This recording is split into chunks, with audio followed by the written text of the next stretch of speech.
Hello everybody, how are you today? Rito speaking. Today I'm going to make video in English. Yes, everything is going to be in English. But don't worry, I'm going to speak slowly. Right, as you may or may not know, I was lucky enough to spend a few days in UK's capital, London. And I thought I might as well make a video and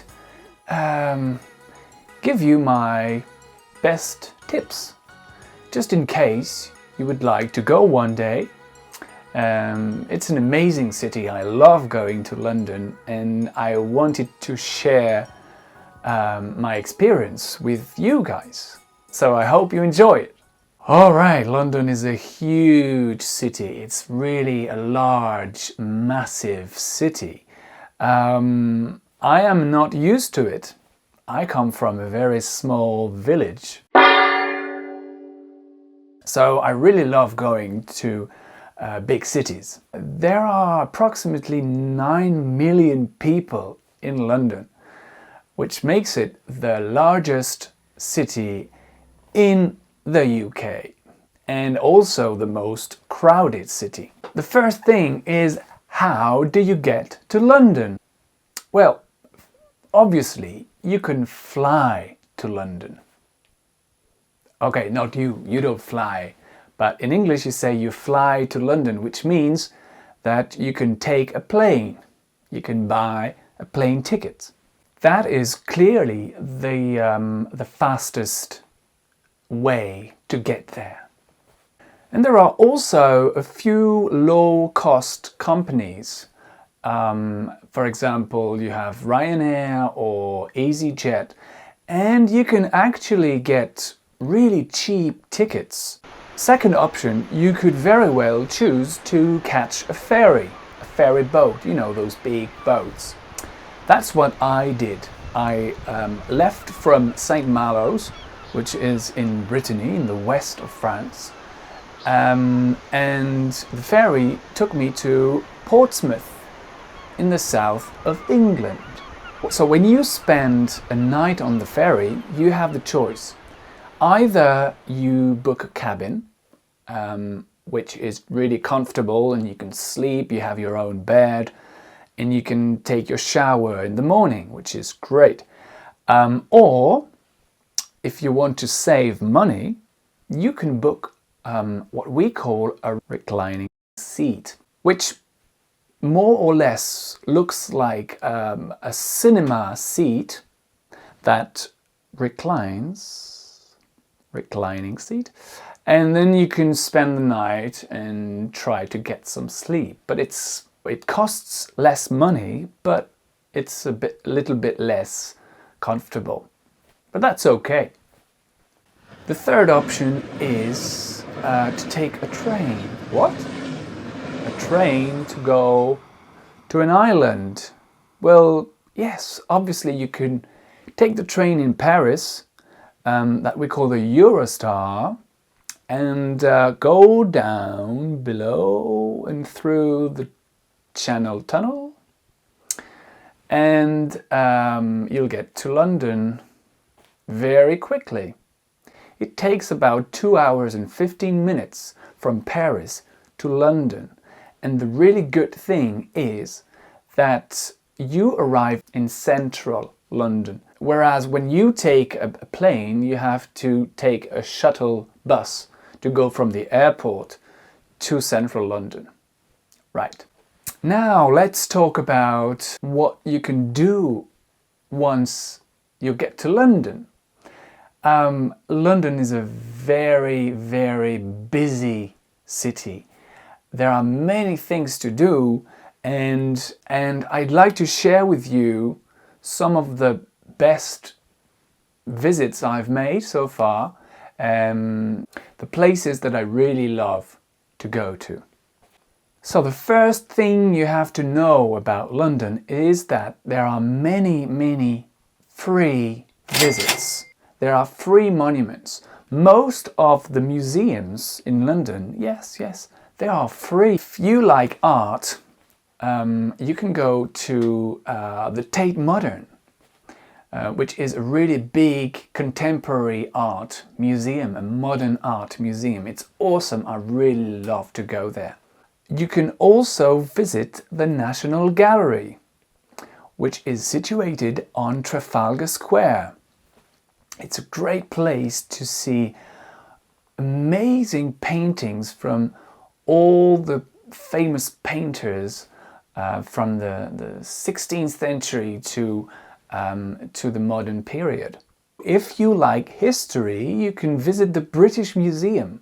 It is a very, very big museum, so it takes a while to visit.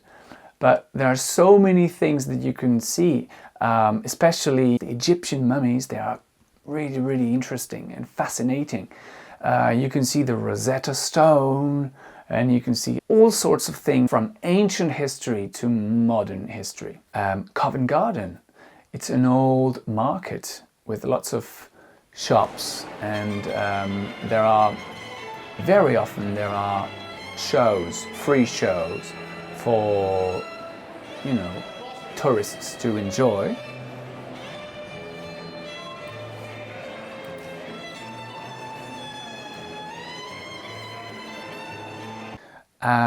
You can walk through Piccadilly Circus with all the screens, the LED screens. That's quite impressive. Oh, yes. You could go and see the changing of the guards. That happens every 2 days in winter and every day in summer.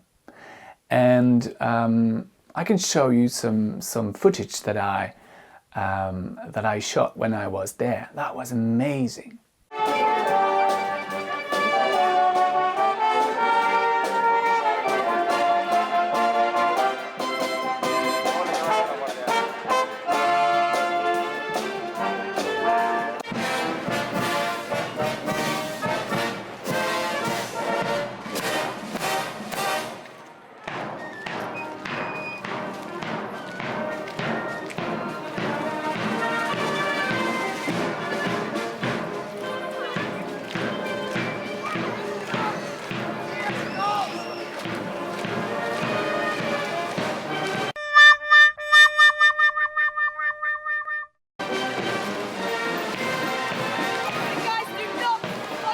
There are also in London lots of parks, and this is very enjoyable when you are in a big city. If you want to have some rest or take a nap somewhere, just go to St. James's Park or go to Hyde Park. And I would strongly suggest that you try and spot the squirrels. And maybe if you're lucky, you can even feed them. There are nice little animals that we don't see very often in France, but there are loads of squirrels in St. James's Park, and they're really funny to watch. I would strongly recommend a visit to St. Paul's Cathedral. It's probably the most famous cathedral of London. It overlooks the Thames, which is the river, and it's simply breathtaking. I love this place. It's beautiful. You have to pay, it's about £10, sorry, between 10 and 15 pounds to get in, but it's magical. It's an amazing place to visit. You can also take a tour on the London Eye, which I did, and I'm going to show you some pictures and videos. I did the London Eye by night, and that was incredible. The view is fantastic, and you see all the lights glittering, and it's really spectacular. Okay, now as far as transport is concerned, as I told you, London is a really big city, so you can walk. This is one point, you can walk, and most of the monuments are within walking distance. I did 50 kilometers. Yes, 50 kilometers in about 4 days. But I didn't realize, it's just my GPS that told me basically that I did 50 kilometers. But I like to walk, but I didn't feel like I was walking 50 kilometers. If you don't want to walk, I think you should buy an Oyster card. And the Oyster card is the key to all transports in London. If you want to take the bus, the double-decker bus, you know, the red buses, or if you want to take the tube, which is the metro, you have to have an Oyster card. It's really simple to use. You just buy your card in any tube station or in any newsagents. You buy your Oyster card and you top it off, which means that you add money on the card, and you can do that in a machine in the tube station. For example, you add £20 on your card and then you're free to go. Right, thank you so much for listening to me. I hope that this video was helpful, and if you have any questions, just ask them in English. If you have any other places that you think of that you like in London, please leave a comment. I didn't mention everything because that would have been too long. I'll talk to you later. Please subscribe to Le Tuto de Rito. If you want to learn English, I will be your teacher. Okay, see you next time and have a great day. Bye bye everybody.